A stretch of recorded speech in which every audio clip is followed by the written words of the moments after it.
I do not want a poor man. Why don't you want a poor man? Because you want him to, quote, provide for you, correct? Because I've been taking care of everything my whole life, the financial burden of... The financial burden. Yeah. You want him to take off the financial burden, right? Yes. So if you want him to take off the financial burden, how much do you want? At least half, right? Yes. What do you think compensates him for eliminating 50% of the financial burden that you have that he's not responsible for? It's not that I'm trying to give him half of my financial burden, but... Literally, you are trying to give him half of your financial burden. What are you talking about? How are you not? I'm looking for a partner, and I'm looking for somebody that has the same goals and that wants the same thing too. They want their best friend. How are you not trying to give this man 50% of your financial burden he's not actually responsible for currently, but in the future he will be based on your choices? But isn't that what marriage is? Andrew is so good at seeing through women's veneer of like equality and partnership and naming their true motives and placing them raw and putrid on the table so everybody can smell how rotten the corpse actually is. But in this case, he might be too generous because he's buying her line that she just wants a man to take on 50% of her financial burden. I'm guessing that she'd be comfortable with a man taking on 100% of that burden. She says, isn't that what marriage is? And yeah, maybe that's what marriage has become. That is the deal, but increasingly men are looking at that and thinking, why would I want to take that deal? He thinks, let me get this straight. Because I am a man, I am responsible for all of your financial burdens from the past. I'm responsible for providing for you financially in the future. I have to do 50% of the housework. I have to do 50% of the childcare. And if I dare make the suggestion that in return, you as my wife owe me a nice warm meal when I get home, a kind smile, sex a few times a week, then I'm accused of being a controlling, sexist, misogynistic patriarch who's abusing you. It's not a good deal. It's no wonder men are losing interest. And women are shocked that men aren't lining up. But modern women never think about whether or not marriage is a good deal from the perspective of a man because they have been subjected to decades of endless feminist propaganda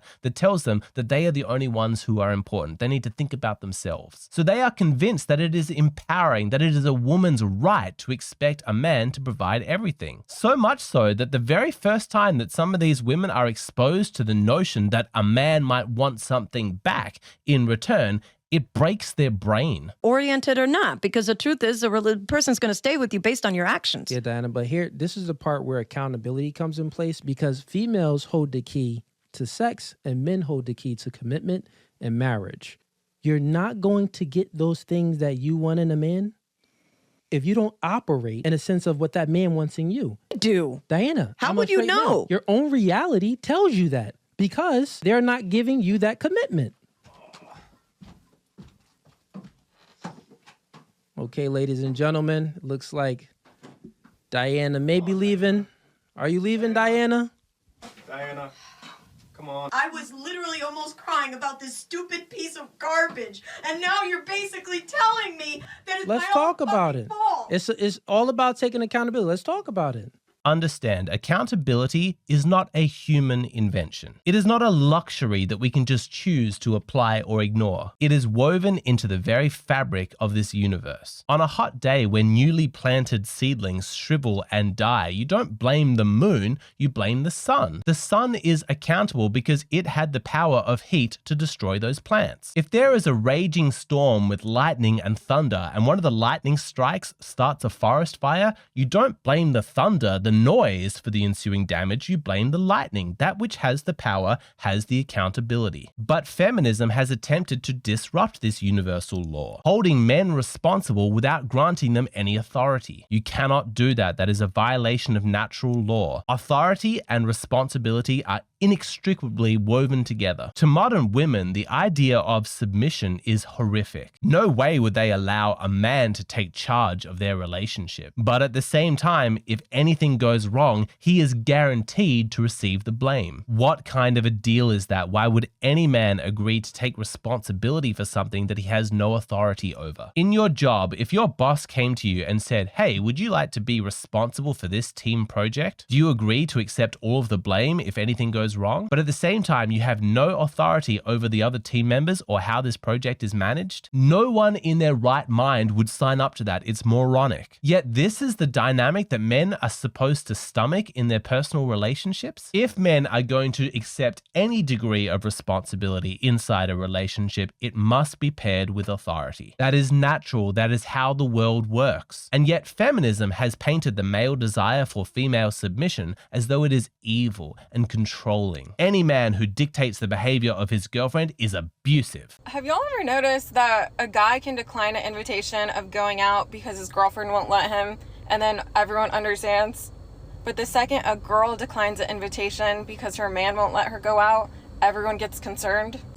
I feel like that doesn't make sense. Perhaps what is necessary is just a simple change of language. The underlying dynamic stays the same. But instead of talking about authority and submission, maybe instead we talk about trust. Because what men really want in relationships is not some terrified woman who is bowing out of obedience and she has no mind of her own. He wants a kind, feminine, supportive woman who trusts him. You see, men don't mind earning that trust. Let me step up. Let me guide our relationship for a while, and I will show you how I can deliver for us as a couple. We can talk about our shared vision, the goals and values that we want in our life, and I will actively work as your man to turn that into a reality. And when I show you that I can successfully execute, I have earned more of your trust, and we will naturally fall into a very healthy feminine, masculine dynamic where it's obvious that you trust me to lead and make decisions on our behalf. Yes, I will be in a leadership role and you will be in a supportive role, but it's not forced. It arises naturally, spontaneously out of the trust that I have earned. When modern women hear the word submission, they think abusive man, barking orders, dictating how a woman needs to behave. But in reality, true authority is inversely proportional to its overt expression. What I mean is that if a man is truly in charge in his relationship, he does not need to prove it. He doesn't need to put on a demonstration. He's never witnessed giving orders because it's not that kind of leadership. Her trust makes the whole dynamic imperceptible to outside observers because everything unfolds with grace and goodwill. But of course, you can be the world's most competent man, capable of leading the relationship to incredible heights. Objectively speaking, you've earned her trust 100 times over, but none of that's going to mean anything unless she is capable of trusting you. Someone asked me, how do you start trusting guys when all they've done to you is use you? First, you need to work on the relationship with yourself. Do you trust yourself to choose the right kind of guy? Have you subconsciously been choosing guys that you know it's not going to work out with? Millions of men have wasted their lives, working harder, sacrificing more, taking on ungodly amounts of responsibility, all in the name of one day earning her trust. But it will never work because at a fundamental level, she has closed off her heart and she will never trust a man. Even though she's the one who dated bad boy jerks and got her heart broken, and now she's bitter and incapable of trust, you are the one who's left suffering. That dynamic is not okay because in truth, she owes you trust. If you're holding up your end of the bargain, then her trust, cooperation, and submission is something that you are entitled to. Otherwise, it is unfair. She's not holding up her end of the deal. A woman owes a man trust and submission literally because of the responsibility that he is taking on. You cannot have responsibility without authority. It does not work. It goes against nature. If a woman is okay with blaming the man for everything that goes wrong in the relationship, she pushes that responsibility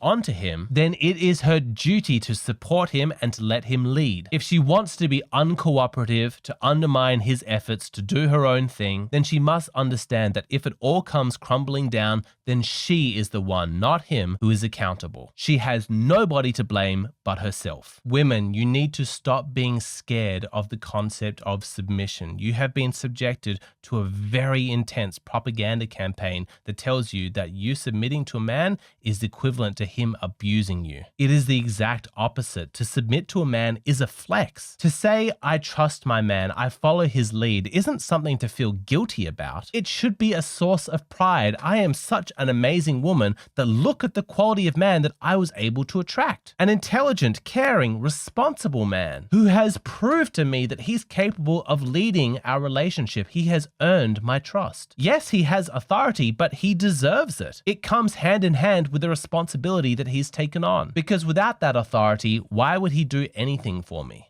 If being a masculine man means accepting the burden of others, why would anyone want to be a man by that definition? I have no idea, honey. I definitely would not want to be a man. I'll tell you that much. But men are amazing creatures and they are beautiful. They are meant to be loved. They are meant to be cherished. And if we're going to be honest, us as women, we are supposed to cater to our men because they take care of us. They do what they can for us. Now, if that ain't your man, then that's on you. Men, you need to start valuing yourselves more. Understand that what you bring to a relationship is precious and you deserve something in return. Women don't always understand this, but men know it. That leadership is not a carnival ride. It's not fun. It is a burden to be responsible for the well-being of others. It's a heavy weight to carry. It's stressful. In World War II, Australia's Prime Minister John Curtin worked himself to death. Quite literally, he was so stressed, he barely slept. He was awake all night, concerned about the fates of Australian soldiers. It took a massive toll on his health, and he ended up dying in office just weeks before the war ended. That's what leadership looks like. As men, you're expected to be responsible for the relationship and for the family. Men know what it's like to stress, to not sleep well, to not take care of your own health because you're so busy thinking about the needs of everybody else. Women need to stop painting male leadership as though it's this power-hungry ego trip, like men just enjoy ordering women about. That's not it, and framing it that way is dishonest and disrespectful. Leadership is a responsibility that men nobly take upon themselves for the benefit of others. And the least that a woman can do in exchange for that sacrifice is be supportive, be grateful. So let's get practical. If this is the dynamic that you want to take charge and be a leader inside your relationship, you want your partner to trust you, you want to enforce that as a standard that she must meet. How do you communicate that at the beginning of the dating process or in the middle of a relationship? As usual, the video that you've seen so far covers the theory. If you want to get into the practical implementation, you're going to want to watch the rest of this video. That is available on Patreon. Just come over, sign up, and you can watch it right now. What I post here on YouTube are just the shortened, abridged versions of my videos. If you would like access to the full-length versions, then come over to Patreon.